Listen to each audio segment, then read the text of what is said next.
భద్రాచలం శ్రీ సీతారామచంద్ర స్వామి వారి ఆలయంలో ఈ నెల 27న జరగనున్న సీతారాముల కళ్యాణ మహోత్సవానికి సికింద్రాబాద్కు చెందిన చేనేత కళాకారులు పట్టు వస్త్రాలను సమర్పించారు.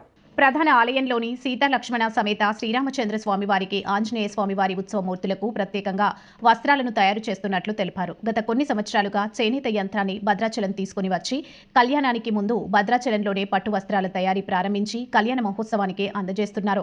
ఈ రోజు భక్త రామదాసు మందిరంలో పట్టు వస్త్రాల తయారీ ప్రారంభించగా ఆలయ ఈవో దామోదర్రావు దంపతులు పాల్గొని ప్రత్యేక పూజలు నిర్వహించారు. చేనేత మగ్గానికి పూజలు చేసిన అనంతరం వస్త్రాల తయారీని ప్రారంభించారు. పవిత్రమైన పట్టు దారాలతో ఆలయ ప్రాంతంలోని ఈ వస్త్రాలను తయారు చేసి స్వామివారికి సమర్పించనున్నట్లు తెలిపారు.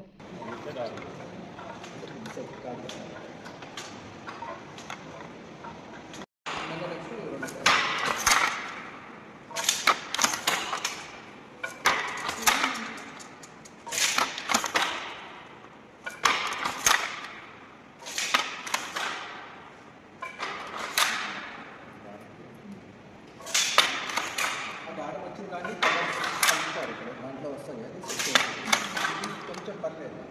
శారీకి అయితే డిజైన్ అంతా సెట్ చేసుకుంటేనే కలుపుతారు. ఒక్కొక్కటి సింగల్ 4,800 ఈ థ్రెడ్స్ అనేవి 4,800.